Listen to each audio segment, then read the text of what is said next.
Hello बच्चों, स्वागत है आप सभी का हमारे इस चैनल पर। बच्चों, हम लोग दिल्ली सल्तनत पढ़ रहे हैं और आज के इस वीडियो में हम लोग पढ़ेंगे दिल्ली सल्तनत की स्थापत्य कला के बारे में। हम लोग देखेंगे कौन कौन सी बिल्डिंग्स किसने बनाई और दिल्ली सल्तनत की स्थापत्य कला की क्या विशेषताएं थी। पूरा का पूरा हम लोग पढ़ने वाले हैं, गुलाम मोहन से लेकर खिलजी क्रांति तक, और देखेंगे कैसे भारतीय वास्तुकला का विकास होता है। तो जब इस्लाम भारत में आया तो उसकी अपनी अलग शैली थी बिल्डिंग बनाने की, इमारतें बनाने की। भारत की अपनी यहाँ अलग शैली थी, तो दोनों का मिक्सअप हो गया, ठीक है। और इस शैली को क्या कहा गया? हिंदू इस्लामी संस्कृति कहा गया। यानी जब हिंदू शैली और इस्लामी शैली दोनों मिक्स हो गई तो इसको इंडो इस्लामिक या हिंदू इस्लामी कहा गया। ये जॉन मार्शल का कहना है। अब हिंदू शैली में कैसे बनती थी बिल्डिंगें, ये देखिए ऐसे बनती थी। यानी स्तंभ होता था और उस पर 36 में पत्थर रखा होता था। सहतीर और स्तंभ, तो इसी को कॉलम कहते हैं या स्तंभ कहते हैं, और ये सहतीर है, ठीक है। धड़ का मतलब इसको रख दिया जाता था, धर दिया जाता था इसे। और फिर इस्लामी शैली की बात करें तो ये मेहराब होता था। मेहराब क्या होता है, ये देखिए, ये जो है पीले रंग का, सोने कलर का, सुनहरा रंग का, ये है मेहराब। मेहराब धरनी शैली इसको बोलते हैं। ये आर्क टाइप का होता था। और ये है गुंबद।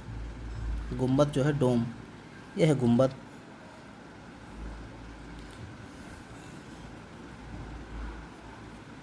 तो तुर्कों ने वैज्ञानिक तरीके का प्रयोग किया था। अरेबस्क ये भी एक शैली है, सजावट की शैली है। इस्लाम में जीवित वस्तुओं का चित्रण निषिद्ध होने के कारण सजावट का तरीका बदला था, क्योंकि इस्लाम में जीवित वस्तुओं को हम लोग नहीं दिखा सकते। यानी कि जो इस्लाम के सुल्तान थे वो जीवित वस्तुओं को नहीं दिखाते थे डिज़ाइन में या सजावट में।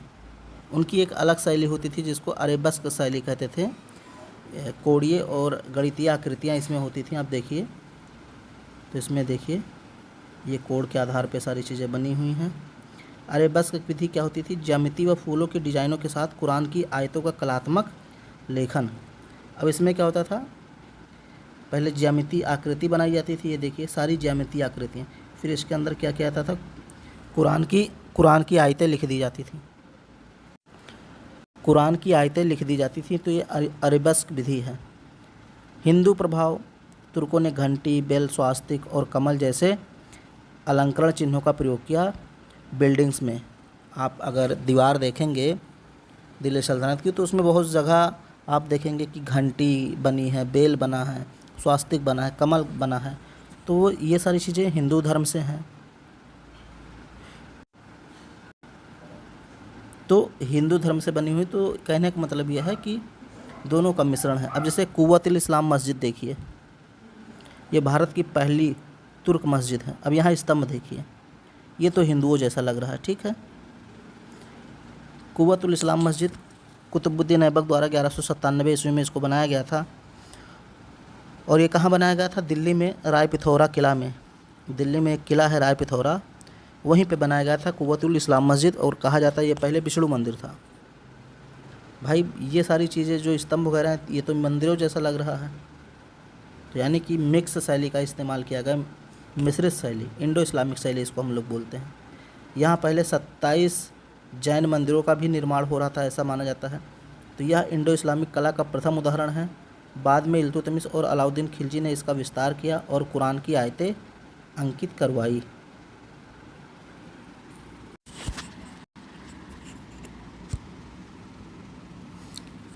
अब कुतुब मीनार की बात करते हैं, तो विजय और आस्था का स्तंभ है। कुतुबुद्दीन ऐबक ने ख्वाजा कुतुबुद्दीन बख्तियार काकी की स्मृति में 1199 में इसका निर्माण शुरू करवाया था और इसने केवल एक मंजिल बनवाया था।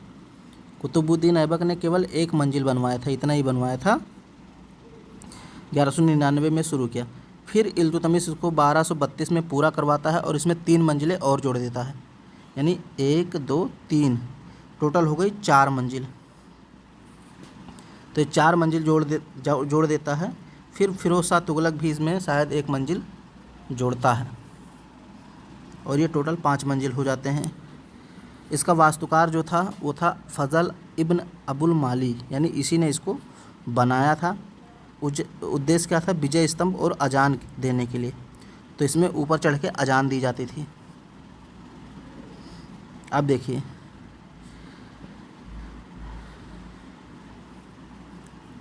समय के साथ कैसे कैसे कुतुब मीनार बदला। तो मैंने बताया कि सर्वप्रथम इसको 1 मंजिल के रूप में कुतुबुद्दीन ऐबक ने शुरू किया। फिर इल्तुतमिश ने इसमें 3 और मंजिलें जोड़ी और पूरा करवाया, 4 मंजिल हो गए थे। 1326 ईस्वी में बिजली गिरने से थोड़ा सा इसको क्षति हुआ, तो मोहम्मद बिन तुगलक ने इसको मरम्मत भी करवाई थी, ठीक है। और 1368 में फिरोज शाह तुगलक ने चौथी मंजिल की जगह 2 नई मंजिलें बनवाई। ये देखिए संगमरमर के द्वारा। यहाँ देखिए एक ये तुगलक ने बनवाई थी, चौथी फिर से, यानी चौथी को तुड़वा करके फिर से बनवाया और 5वीं मंजिल भी बनवा दी। तो शुरू के प्रथम मंजिल कुतुबुद्दीन ऐबक, फिर अगली 3 मंजिल इल्तुतमिश ने बनवाई, यानी टोटल हो गई 4। और फिर कहा जाता है चौथी मंजिल जो है थोड़ा सा उसमें क्षति हुई थी, तो उसको फिरोज शाह तुगलक ने तोड़ करके 2 मंजिल बनवा दी, यानी चौथी भी सही करवाया और 5वीं भी बनवा दी।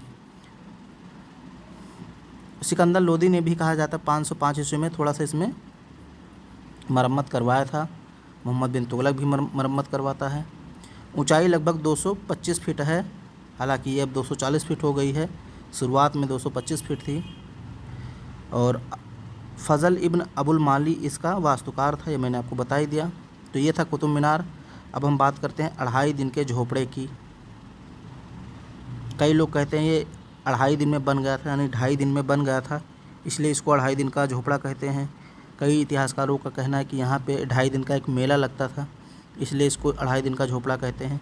तो ये जो बना है अजमेर में बना है और कुतुबुद्दीन ऐबक ने इसका भी निर्माण करवाया था। यह मूलतः एक संस्कृत विद्यालय था जिसे मस्जिद में बदल दिया गया। यह इमारत भी इल्तुतमिश से जुड़ी हुई है, यानी इल्तुतमिश ने भी इसमें थोड़ा काम किया था। तो ये पहले एक संस्कृत विद्यालय था और फिर कुतुबुद्दीन ऐबक ने उस मंदिर को तुड़वाकर, उस विद्यालय को तुड़वाकर यहाँ पे क्या बनवा दिया? 2.5 दिन का झोपड़ा। ये एक मस्जिद है। क्या है? एक मस्जिद है। अगर आप इसके स्तंभ देखेंगे तो ये मंदिरों जैसे लगते हैं। अब इल्तुतमिश, अभी तक हम लोगों ने कुतुबुद्दीन ऐबक के समय बने बिल्डिंग्स की बात कर रहे थे, अब इल्तुतमिश की बात करते हैं।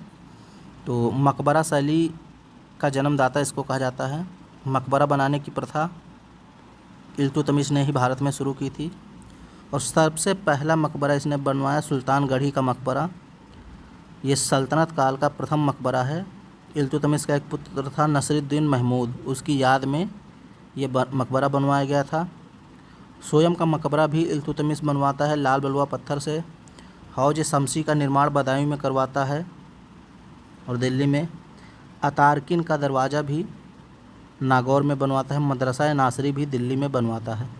तो ये सब जो है इल्तुतमिश ने बनवाया था, चाहे सुल्तानगढ़ी का मकबरा हो, सोयम का मकबरा हो, हौज शमसी हो, अतारकिन का दरवाज़ा हो, मदरसा नासरी, ये एक मदरसा था जहाँ शिक्षा दी जाती थी मुस्लिम बच्चों को। तो ये सब इल्तुतमिश ने बनवाया था। अब बलबन के समय देखते हैं तो वैज्ञानिक वास्तुकला की ओर धीरे धीरे स्थापत्य कला बढ़ रही थी। अगर आप यहाँ मेहराब देखेंगे तो बहुत ही अच्छे से एकदम वैज्ञानिक दृष्टिकोण से इसको ध्यान में रखकर बनाया गया है। बलबन का जो मकबरा है दिल्ली में है और इस्लामी पद्धति द्वारा निर्मित प्रथम मकबरा है, यानी पूरी तरीके से शुद्ध इस्लामी पद्धति का इसमें इस्तेमाल किया गया है। ठीक है, तो शुद्ध इस्लामी पद्धति द्वारा निर्मित भारत का प्रथम मकबरा है बलबन का मकबरा। फिर तकनीकी क्रांति, इसी मकबरे में पहली बार वैज्ञानिक विधि से मेहराब का प्रयोग किया गया। तकनीकी क्रांति क्या हुई कि जो बलबन का मकबरा है शुद्ध इस्लामी पद्धति में निर्मित प्रथम मकबरा है भारत में और इसमें पहली बार वैज्ञानिक पद्धति का इस्तेमाल किया गया। ठीक है, वैज्ञानिक विधि से यह मेहराब बनाया गया था इसमें। हर एक चीज़ वैज्ञानिक तरीके से। इसके अलावा बलबन किस में लाल महल बनाया गया, जिसको कसर ए लाल कहते हैं। दारुल अमन बनाया गया, सुल्तानों की समाधियाँ, दारुल अमन, लाल महल। तो ये थे गुलाम वंश के शासक और उनके समय बनी इमारतें। अब हम बात करते हैं खिलजी। खिलजी के काल में कौन कौन सी इमारतें बनी हम लोग देखते हैं। तो अलाउद्दीन खिलजी की इमारतें पूर्णतः इस्लामी विचारधारा के अनुकूल थीं। शैलीगत बदलाव, सल्जुक और ईरानी प्रभाव का आगमन होता है। प्रमुख कार्य, कुव्वतुल इस्लाम मस्जिद का विशाल विस्तार। अब देखते हैं बिल्डिंग्स।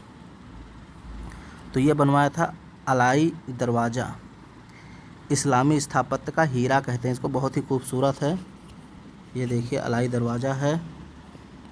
भारत में सही वैज्ञानिक विधि से बना प्रथम गुंबद, यहाँ देखिए। अभी तक हम लोगों ने बात किया था यहाँ मेहराब की।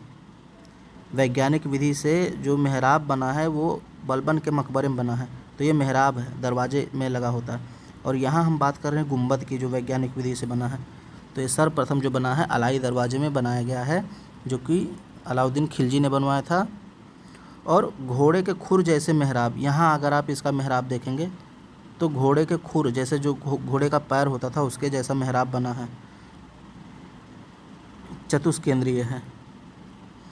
संगमरमर और लाल बलुआ पत्थर का संयुक्त प्रयोग किया गया। आप इसमें देखिए, जो वाइट है वो क्या है, संगमरमर। ये वाइट है वो संगमरमर है, और जो रेड है वो बलुआ पत्थर है, लाल बलुआ पत्थर। अलाई दरवाज़ा इस्लामी स्थापत्य कला के खजाने का सबसे सुंदर हीरा है, ऐसा जॉन मार्शल कहते हैं। इस्लामी स्थापत्य कला के खजाने का सबसे सुंदर हीरा, यानी सबसे सुंदर बिल्डिंग है। फिर सीरी फोर्ट की बात करते हैं। इसी को सीरी किला कहते हैं, सीरी फोर्ट या सीरी किला। और इसी में 1000 खंभों वाला महल भी है। ये देखिए कितने खंभे लगे हुए हैं।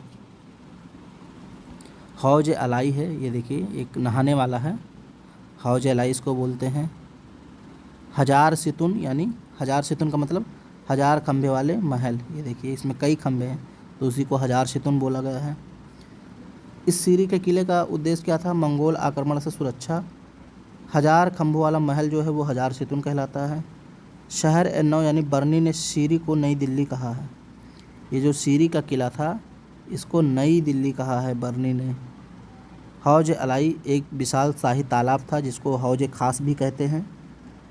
तो ये हौज अलाई है, हौज खास है, एक तालाब होता था, जैसे स्विमिंग पूल होता है ऐसे ही होता था।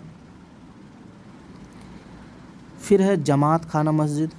ये पूर्णता का प्रतीक इसको कहा जाता है, निज़ामुद्दीन औलिया की दरगाह के पास है। तत्कालीन मस्जिदों में सबसे बड़ी संरचना है। भारत की यह पहली मस्जिद है जो पूर्णतः इस्लामी शैली पर बनाई गई है, पूर्णतया इस्लामी शैली पर बनाई गई है। अभी तक हम लोगों ने मेहराब की बात की, गुंबद की बात की। अब ये जो पूर्णतया इस्लामी शैली में बनाई गई मस्जिद है, वो भारत की पहली मस्जिद कौन सी है, जमात खाना मस्जिद। लेकिन अगर भारत में सर्वप्रथम वैज्ञानिक ढंग से बनाई गई, शुद्ध इस्लामी पद्धति पर बनाई गई मकबरे की बात की जाए तो बलबन का मकबरा। लेकिन अगर मस्जिद की बात की जाए तो जमात खाना मस्जिद। सब में थोड़ा थोड़ा अंतर है, ये आपको ध्यान में रखना है। अधूरी महत्वाकांक्षा और क्षेत्रीय विस्तार। तो अलाई मीनार कुतुब मीनार से दुगनी ऊंचाई का सपना था, केवल एक मंजिल के बाद कार्य रोक दिया गया। ठीक है, तो ये अलाउद्दीन खिलजी भी अलाई मीनार बनवाना चाहता था। जैसे वहाँ कुतुब मीनार है, कुतुबुद्दीन ऐबक ने बनाया था, ऐसे ये अलाई मीनार बनवाना चाहता था अलाउद्दीन खिलजी, लेकिन ये रोक दिया गया और सपना अधूरा रह गया। गंभीरी नदी पर एक पुल भी चित्तौड़ में बनाया गया है। बयाना भरतपुर में ऊखा मस्जिद मुबारक खिलजी के समय मलिक काफूर द्वारा निर्मित। तो ये मुबारक खिलजी जो है ये भी खिलजी वंश का शासक था, और इसके समय ऊखा मस्जिद बनाई गई है भरतपुर में, यानी राजस्थान में बयाना में। किसके द्वारा बनाई गई थी, मलिक काफूर के द्वारा। विकास का सफ़र एक दृष्टि में। तो ऐबक मंदिरों का पुनर्चक्रण करता है, यानी मंदिरों को तोड़कर वहाँ मस्जिद बनवाता है। इल्तुतमिश मकबरा शैली का जन्मदाता माना जाता है। सबसे पहला इसने सुल्तानगढ़ी का मकबरा बनवाया।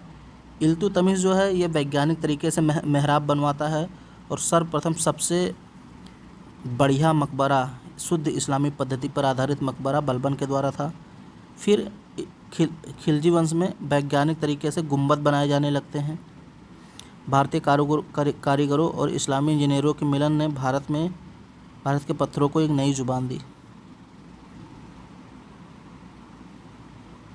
अब आगे हम लोग बात करेंगे, अभी और सारी स्थापत्य शैलियाँ हैं और सारे बिल्डिंग्स हैं जिनके बारे में हम लोग अगले वीडियो में बात करेंगे।